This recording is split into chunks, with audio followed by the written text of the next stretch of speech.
Hello, this is Kimberly K. LaBoo, CEO and founder of LaBoo Publishing Enterprise. Welcome to the LPE Author Chat Series. This is our fourth segment, so thank you for joining us again, where we are interviewing self-published authors who have agreed to come and share their journey of self-publishing in hopes that they may inspire others to take the leap of faith to publish their own masterpiece. So this evening, our special guest is Darrell Cador, who gets a round of applause for being the first male in the segment. A trailblazer, huh? Yes, he is the author of 3 books: When Seasons Change, A Good Woman is Hard to Find. No, she isn't. We'll talk about that. And This Too Shall Pass. And he is also at the helm of Darrell Cador Productions, which we will also talk about. So welcome to the LPE Author Chat Series, Darrell. Hey, thank you for having me, Kimberly. I appreciate the invite. Awesome, awesome. So we're going to jump right into it. I was just so excited to do this interview with you for several reasons. One, because we met, I think, when we both published our very first books, which I think was back in 2006. And we were at the same book launch. And if my memory serves me correctly, I think it was at Julie Williamson's bookstore. I can't remember if it was there or in Security Square Mall. But you and your lovely wife were there, and you had your books, and that is how we met.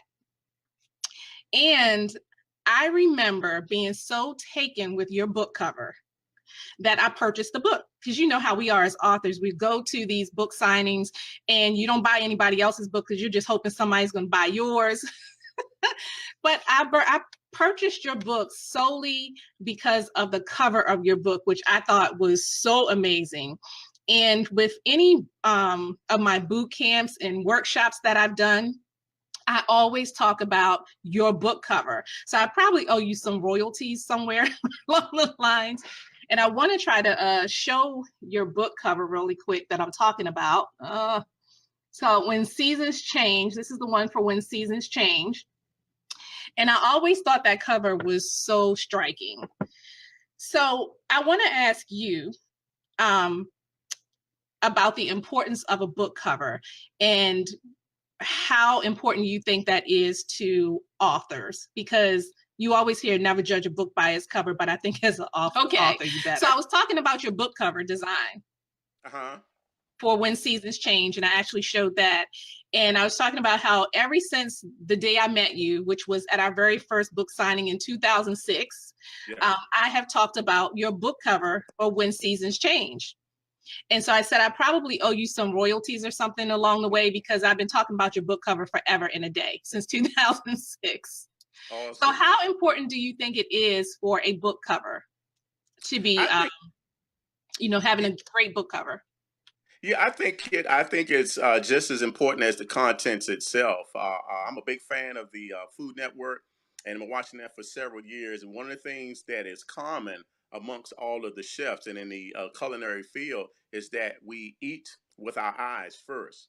You know, when we see a meal or something, if we find it could be something we've never tasted before. If we find it visually appealing to us, then it becomes, from a cuisine perspective, becomes appealing to us. And it's something that oftentimes it makes us just want to try it just off of the visual appearance of it. So that being said, I think, from a book publishing perspective, the book cover is vital. One of the things, I'm not a marketing major or I'm not a graphic artist by any stretch, but those that I have spoken with, they'll tell you that, you only get one opportunity to grab a viewer, and you have to do that in the best manner possible. So I think a book cover, a sound book cover, something that kind of alludes to the story itself along with the title, is vital, because that's the first thing that we see and that we grasp. And oftentimes that'll make it, as you know full well of being an author yourself, oftentimes that'll prompt the potential reader to pick up the book and even browse through the synopsis, and could very well lead to a book sale. So I think it's vital. It's just as important, if not more so. And I think it's just as important to have an eye-catching book cover, because it does just that. It catches the eye, and it's the first opportunity for the product to grasp the reader's attention. And I think if that's done in a successful manner, it heightens the chances of that person being a fan of the author. Awesome. Yes, exactly. So I don't know how many times I try to, in like I said, in my boot camps and workshops and things, to try to bring that point home that your book cover is just so important. I always say there's two things that you cannot skimp on, and that is your book cover design and your editing. Yes. If you want to try to cut corners in other places, those two cannot be the places where you try to cut the corners. And I think you did a beautiful job, like I said, on your book cover, because it was when seasons change, and so you captured all the colors of the seasons, and then it was just so beautifully done. You could tell that there was like a love story there, and it was just very intriguing. And so I've always, always, always loved this book cover, and I talk about it in every workshop. Stop. Well, I thank you so much. And again, I can't lay any particular claims to the design or the concept. Uh-huh. The concept was actually my wife's. Oh, wow. Again, I'm completely devoid of any talents or ability in the graphic artist field. So she was her concept. Even at No some of wonder it's so good. exactly. Even at some of the actually the vast majority of the book signings that I've attended, she would be the one to set up the table and kind of Hmm. have all the items, kind of laid out there. And I'm telling you, she had the area, the Yeah. table looking like a little small mobile bookstore. Yeah. So that in and of itself, and along with the book cover designs, we used at that time, we used a graphic artist out of Atlanta, a gentleman who's widely known in this area of book publishing and in the entertainment industry as a whole. A gentleman by the name of Keith Saunders, and Okay. he's an exceptional graphic artist. Over the years, he became a little bit. He became such in such demand that he was a little bit difficult to reach, for some of the further other projects that we had. But he Mhm. did the book cover design for the three that we have, and Okay. he's one that I highly recommend. There's I also have another graphic artist, a not gentleman seen out that of one. North Carolina, a gentleman by the name of and his name's right on the tip of my tongue. It'll come to me before the name the Okay. interview is over. But he's another exceptional graphic artist. Awesome. Well, they did a fantastic job with yours. So Awesome. Denoris kudos to you. Wilson. It just come to me. Denoris Wilson. Awesome graphic designer. Okay. Yeah, someone commented just now, they love the analysis of having an eye-catching book cover. So yes, super important.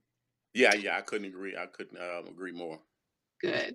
So my next question for you is, how much of yourself or your life do you interject into your writing?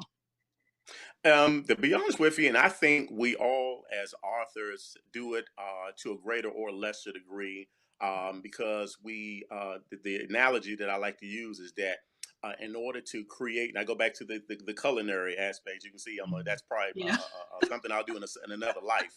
But one of the things that the chefs always say is that in order to have the best meal possible, it's always best to use homegrown ingredients, or those Mhm. that are readily available and those that are right in your immediate area, because you can get those items at their cheapest and at their fresh, the peak of their freshness. So from a writing perspective, I believe that we all as authors kind of do a good degree of that. We pull from our own histories, we pull from our own experiences, we pull from our own realm of creativity, and we just add a fictional touch to it. If it's a novel, then we add a fictional touch to it. And obviously, if it's a nonfiction or if it's a autobiographical memoir, some of that, then we're speaking directly of us.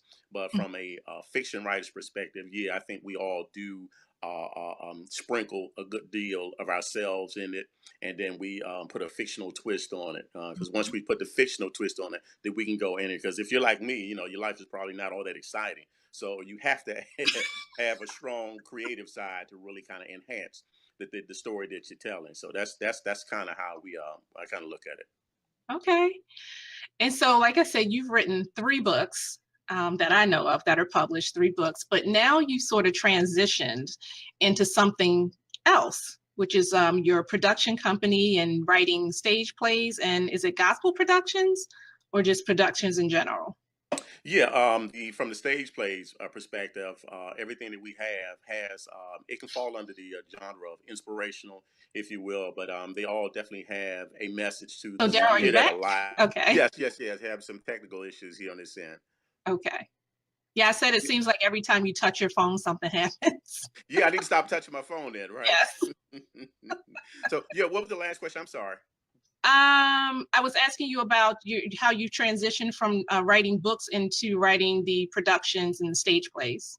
Okay, yes, yeah, and I think where we were with that is that the genre, so to speak. Yeah, the stage plays do have a inspirational message to them. They deal with a lot of the material that I've been fortunate enough to craft. It deals with a lot of social issues that affect us as a society, but particularly affect us as the African American community. Mm, A lot of our plays they adjust, or rather, they address such issues as broken homes, family planning, absentee fatherhood, domestic violence. Uh, Racial profiling, a wow, number of those different things. Yeah, and but they always kind of bring it back to the fact that oftentimes we find ourselves in situations because either we don't trust God enough or we're trusting somebody else too much. And yeah. we always try to make sure that we tie it all the way back in. A lot of the subject nature that we address in the stage plays is gripping. That's by design because we want to make sure that the audience is taking something away with them other than just a few laughs and giggles. We want them to go home. We want them to scratch their head and kind of Yeah. consider, maybe I do need to call my mother a little bit more often. Maybe I do need to stop making excuses about why I can't make it to my son's game. Things like that. And the way we look at it, if we can just reach, regardless of the numbers that come out in attendance, if we can reach just one person, with the messages we're sending, then we feel like we've done our job. That's awesome. And I just love the versatility of your craft, how you went from writing books and now you're writing stage plays. So you're impacting people on a larger scale because different people take information in different ways, whether it be the person that reads the book or the person that enjoys going to the stage play. So I love that you've been able to transition your writing into such a broad spectrum. So that's Yeah, awesome. yeah, and my thing is, and I'm sure other writers, yourself included, we want to try to reach as many people with this writing thing that we have that we do. It's a gift. Yes, it is. It isn't anything that we just woke up and decided that we wanted to do. At some point, the light did come on, but it's a gift. And the way I try to look at it is, if this is a gift and God gave it to me for me to utilize as best as He sees fit, and then for me to give that back to somebody else. It wasn't given to me for me to just hold. It was given to me for me to enhance, grow, and then share. And if we as creators, if we continue to do those things, then I think God will be pleased with our efforts. Amen. That is so true. It's never really about us. Whatever we go through is never really about us. It's to be given away to someone else. You can take those lessons, like Maya Angelou said, when you learn, teach. You know, Yes, and yes. so I think that that's what we're doing. And I myself, when I wrote my very first book, I thought that was it. And Mhm, here mhm. I am, what, How 7 books how later? wrong were you? I was very wrong. Yes. 7 books later, and I just had no idea. So when you say it's a gift, it truly is a gift because, on my own accord, I wouldn't have done anything with that. But God says so, and so now it is. So that's awesome. Um, so, what advice would you give to writers, whether it be people who are writing books, people who want to venture out into screenplays and other things such as you've done? What advice would you offer up? The first thing, and this is just from my own experience, obviously, trial and error, hard knocks, the whole nine, is first make sure that this is something that you want to do. Oftentimes, we can be swayed and enhanced and encouraged by the quote unquote success of Mhm. others that are doing the same thing. And oftentimes we look at that and we take the mindset that if they can do it, then let me give it a shot. If they can do it, then so can I. This has to be something that you want to do. If not full time, you want to do it, with all of your effort. Because it is, as you know firsthand, and others that walk this walk that we do, it's a grind. It's a grind when you don't have a recognized name, when you're not a marquee individual. That alone will give persons reason enough to kind of pass on your work. And if you're Mhm. not one of the mindset to stay, with your both hands on the plow, then you'll easily find yourself getting discouraged. So in the initial aspect of the question, make sure this is something that you want to do, because if you're truly meant to do this, then you'll survive all of those shortcomings. You'll survive those storms. You'll go on to be even do possibly greater than what you intended to do. In addition to that, write as often as you can. That was something that I didn't do early on, and I found myself falling behind from a development as a writer, development perspective. I was a casual writer. I wrote, when I felt like it. I wrote, if I didn't have anything else to do, so to speak, and I wasn't as dedicated to the craft as I was, and I shared a lot of my material with a lot of folks that were further along than I was, and I received great feedback and great encouragement from them. But one of the things that was consistent in what they were telling me is that you have to continue to do it. You have to continue to write. That's the only way to get better. It's like weightlifting. You don't just lift weights today and then you're cut up tomorrow. You got to do this thing over time. You got to continue to do it. So that would be the one thing. That the other thing that I would highly recommend is to continue to write, continue to read and glean from other writers and authors who are further along in their journey than you are, because in doing that you can learn what to do right, obviously, but you can also learn what to avoid, and that can shorten the learning curve. And the most important, and we hear it all the time, but I can't stress it enough, the most important is to ask God to guide you in this, because in doing that you may be wondering, why I keep hitting this wall, why I keep not being able to get to the next level. It very well may be that this isn't the lane that God called you to be in. Yeah. So it's vital to stay in communication with God on that.